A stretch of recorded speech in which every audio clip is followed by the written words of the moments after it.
Mano vardas Algimantas, sakau jums tiems, kurie žiūrite mano mokymus YouTube'e arba lietuviškai tavo televizijoje.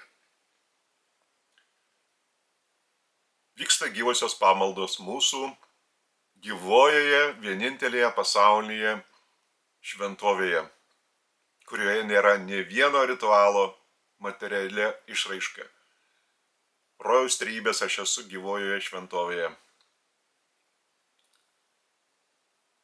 Nuostabu, kada mes esame gyvojoje šventovėje. Mes pakylame į tokią aukštą energinių virpesių bangą, kuri mus supa, iškėlusi virš materijos. Yra susiliejimas dvasioje, kaip dvasinės asmenybės su dvasinės asmenybės šaltiniu, su kūrėju. Ir kas nuostabu, kad šitą mes galime taip pat pasiekti savo nuoširdžiu atsivėrimu bet kokioje vietoje.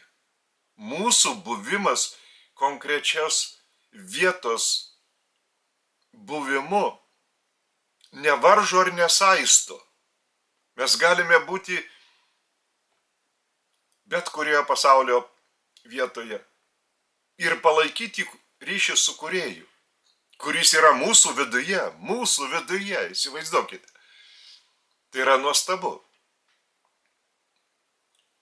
Kūrėjas mums suteikė savo dvasią, minties derintoje, kuri veikia mus per pasąmonę, per sąmonę, per viršsąmonę, priklausomai nuo mūsų atsivėrimo gelmės ir nuoširdumo.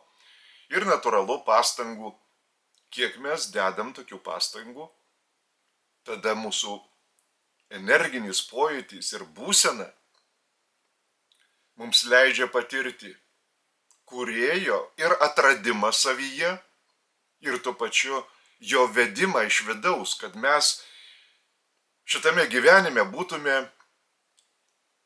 kūrėjo atvaizdas. Juk ir Biblija sako, kad Dievas sukūrė žmogų pagal savo atvaizdą. Sukūrė iš pradžių Adomą, paskiau iš jo šonkaulio Ievą. Čia aišku legenda. Jis ne taip kūrė. Bet atvaizdas atspindi tą tikrovę. Kūrėjo atvaizdas tai yra mūsų charakterio savybės, kurios mums kaip dvasiniai asmenybei suteiktos paties kūrėjo. Ir jos būtent yra mūsų dvasinės asmenybės, gyvenančios dabar šitame materialiame kūne, potenciale. Kartais prasiveržia blyksnys tiesos, kažkokios suvokimo ir pajautimo, teisingumo, šviesos, gėrio, grožio supratimo. Bet mes visą tai priimam kaip natūralų kažkokį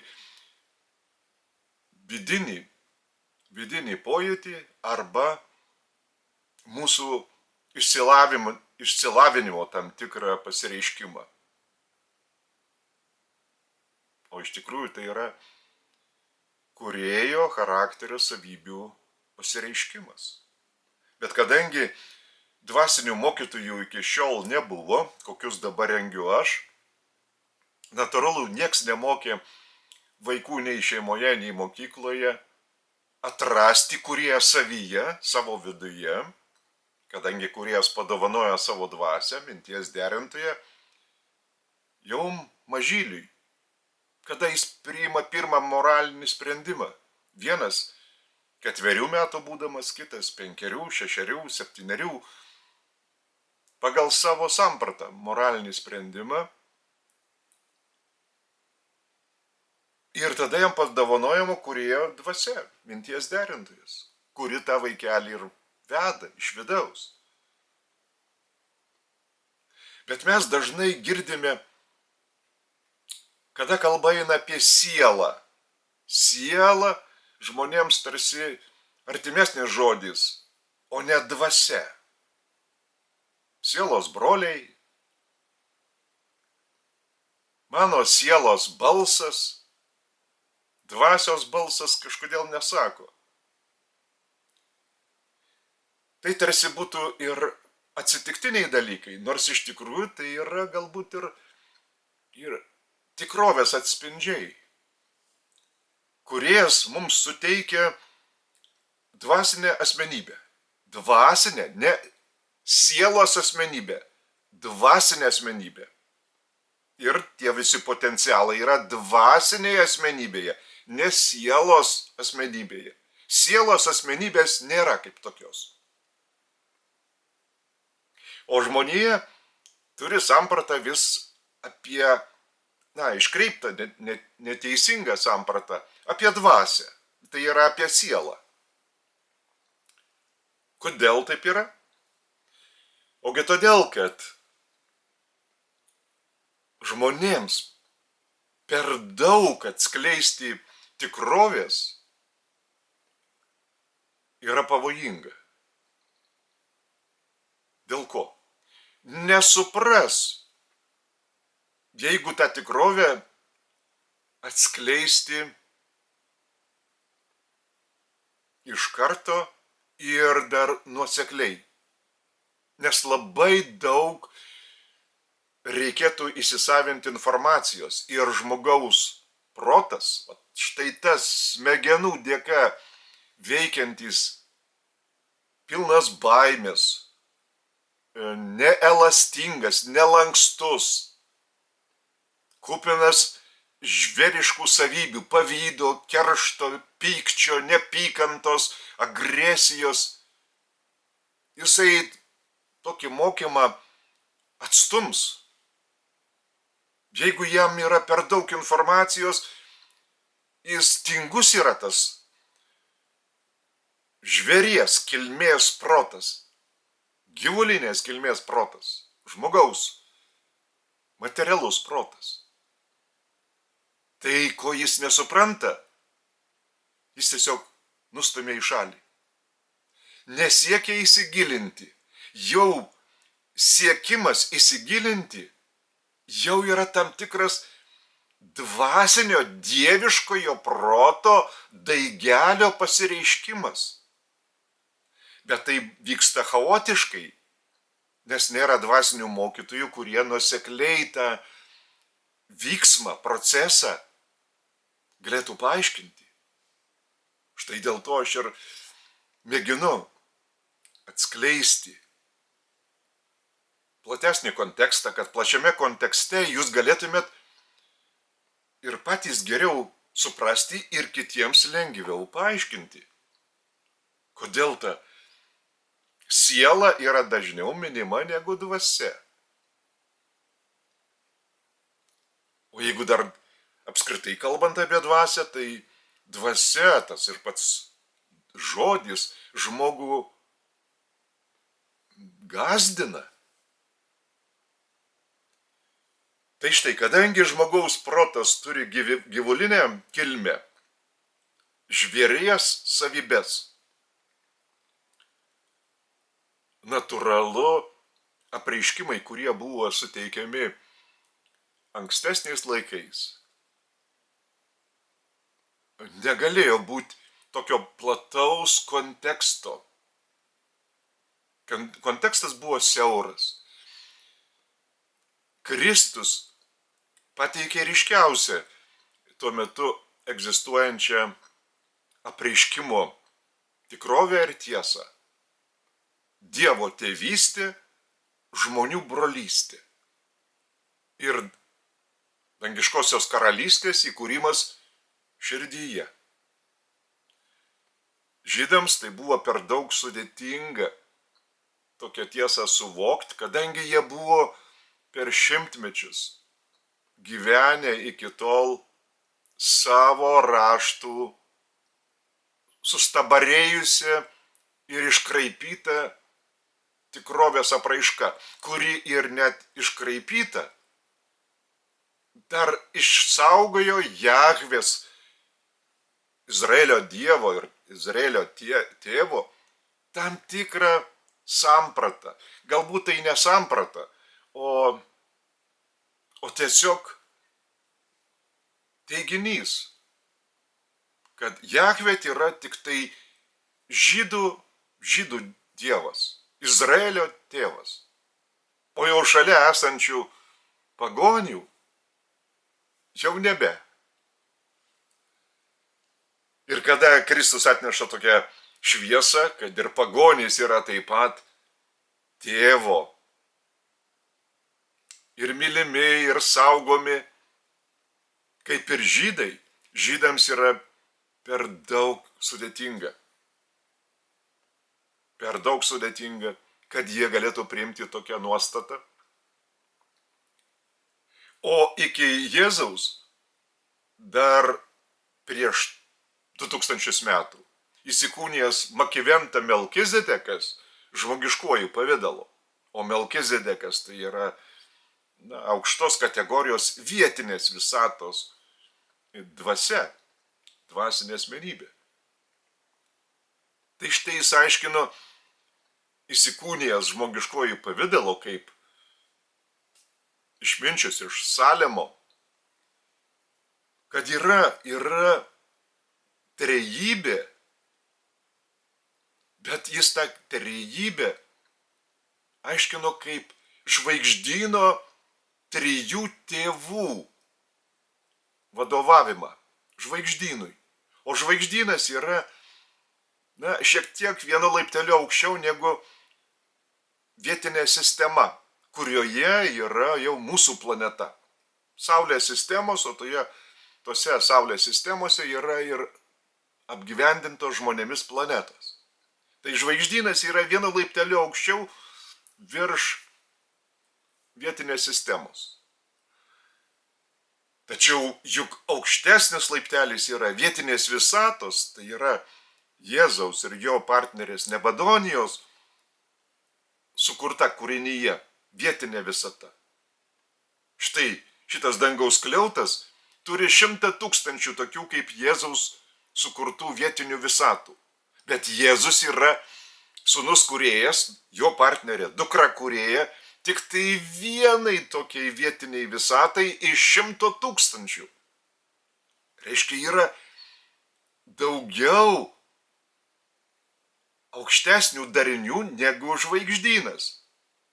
O už vietinės visatos ribų yra supervisatos mažieji sektoriai. Virš mažųjų sektorių yra didieji supervisatos sektoriai. Virš didžiųjų visatos sektorių yra supervisatos centras, būstinė, uversa, paukščių tako viduryje. Tai čia viena supervisata. Yra tokių supervisatų 7 šiuo metu. Jos organizuotas. Jos turi savo gyvybę ir veiklą. Dvasinę. Ir dvasinė gyvybė. Ir dar aukščiau, Havona. Milijardas pasaulių 7 žieduose išdėstytų, sukurtų architektūrinių pasaulių. Ir pačiame viduryje yra dar 3 grandinės pasaulių. Rojaus trejybės šaltinių ir centrų. 3 grandinės su savo pasauliais, po 7 kiekvienoje grandinėje.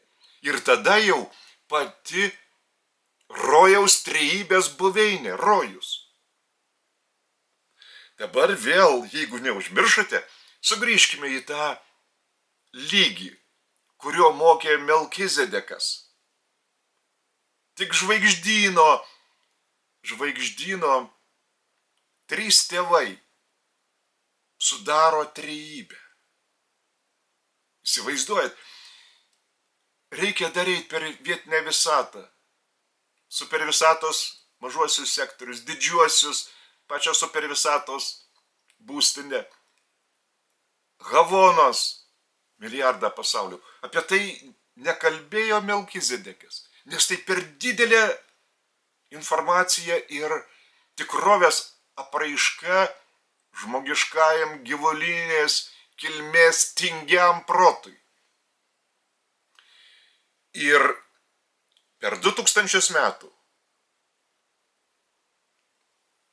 šitos sampratos nepavyko išsaugoti.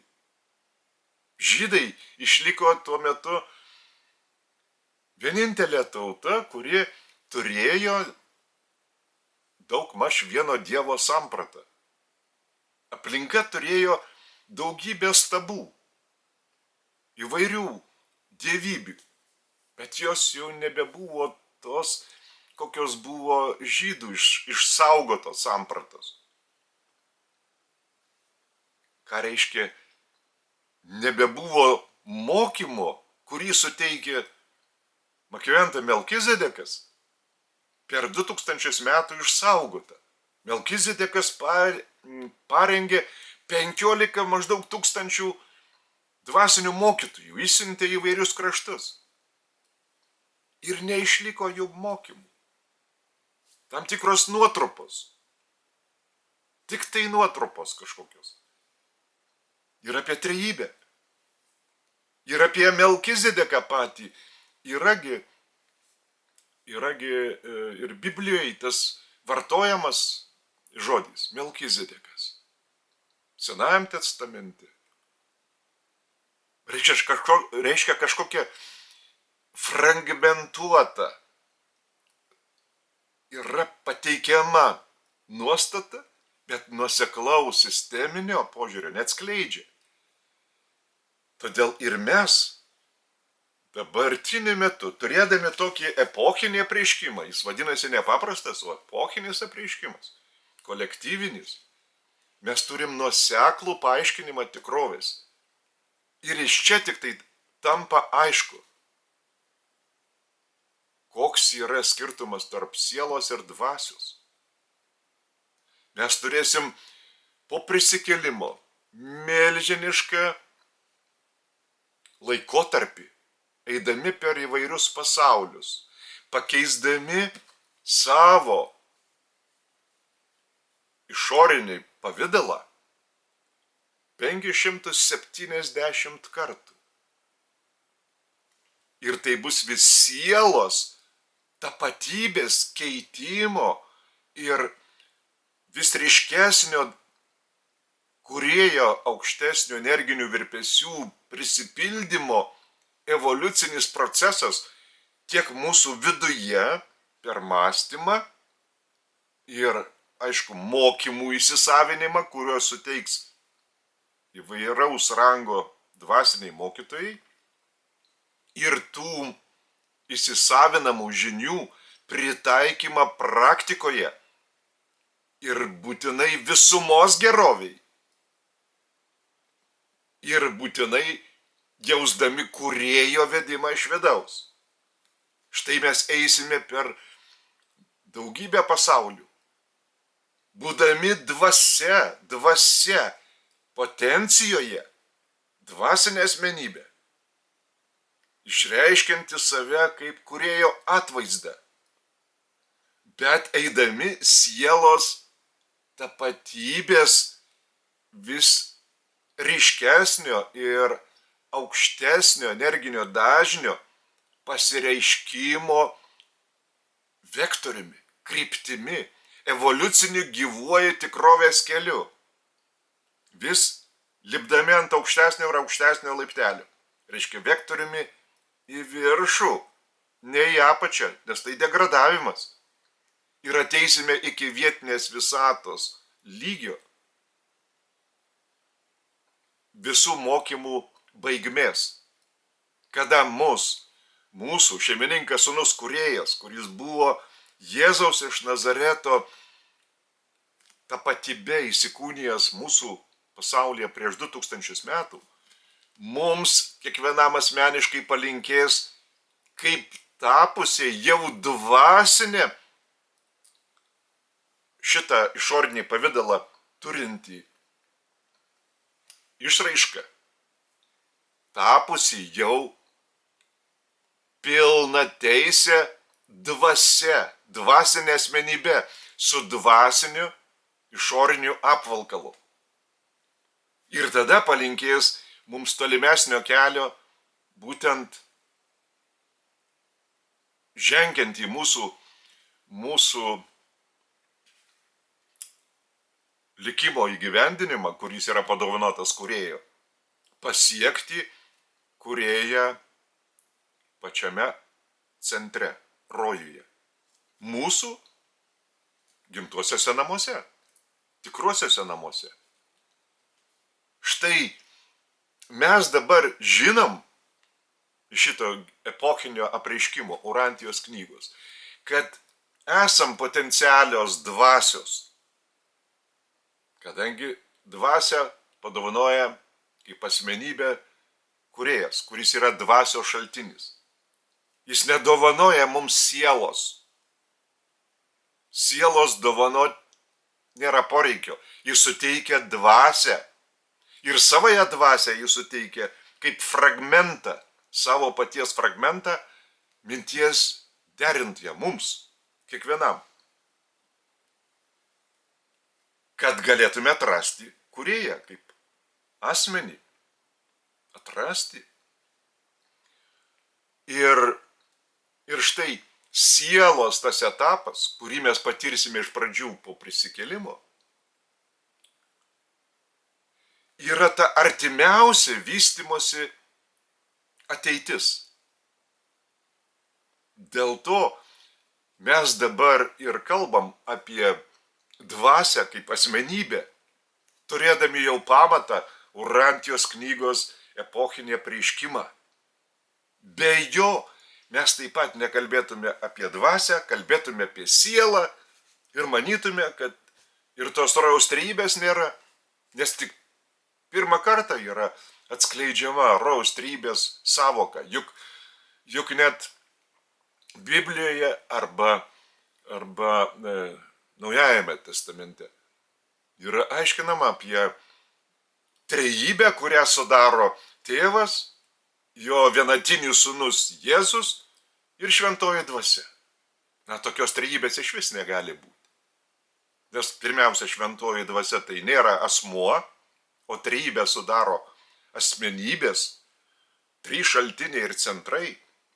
O šventoji dvasia tai yra būtent Jėzaus, kaip šeimininko sūnaus kūrėjo, partnerės, dukros kūrėjos Nebadonijos, išlieta dvasia, išlieta dvasinė grandinė, šventosios dvasios grandinė, tai yra Nebadonijos pasireiškimas.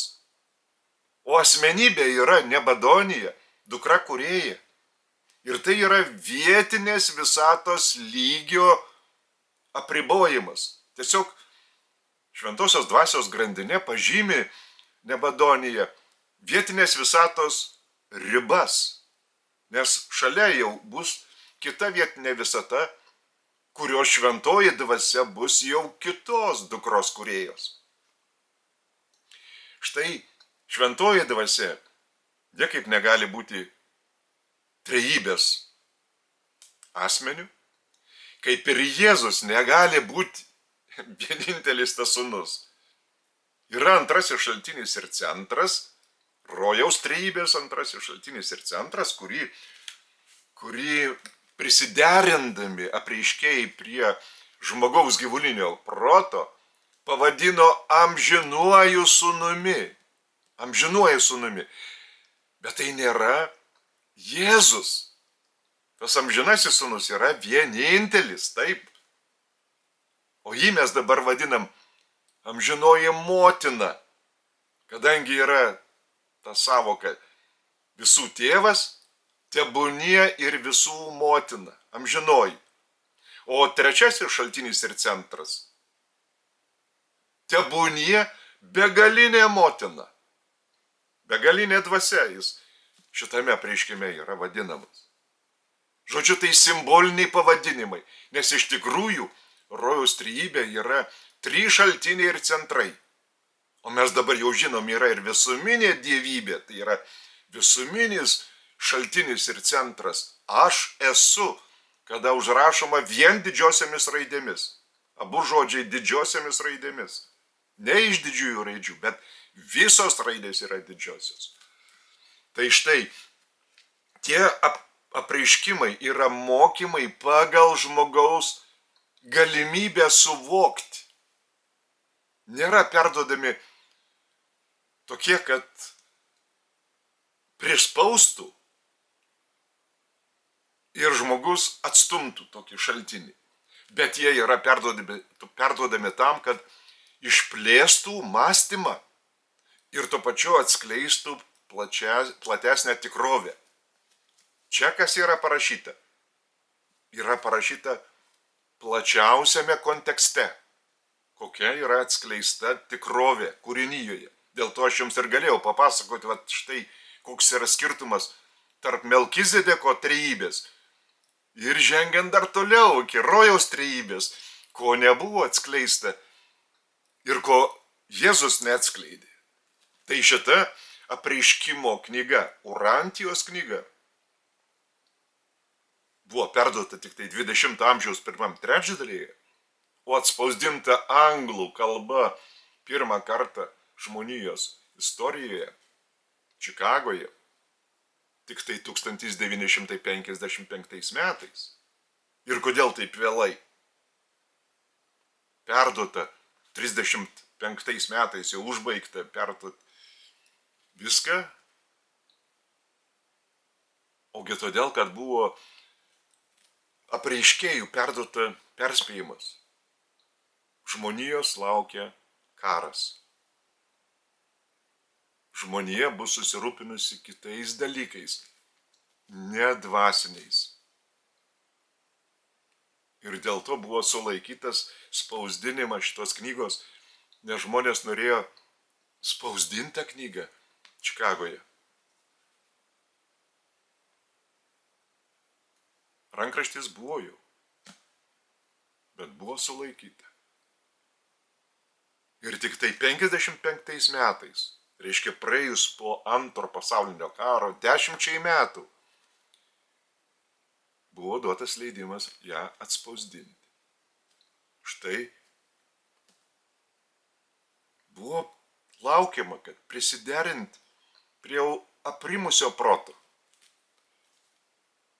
Todėl mes irgi dabar jau tiek pažengę pirmyn dvasinį požiūrių, sampratą apie kūrėją, apie save, apie žmoniją, apie planetos kilmę, apie kūrinyją, apie Jėzų ir jo vaidmenį, mes galime daug ką paaiškinti. Ir dabar jūs tada suprasite, kodėl siela yra žmogui primtinesnis žodis ir daugiau pavartojamas negu dvasia.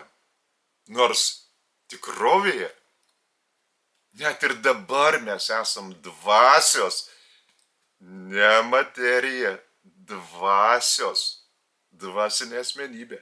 Tai kūrėjo dovana. Kūrėjas atskirai sielos dovanos nedovanoja.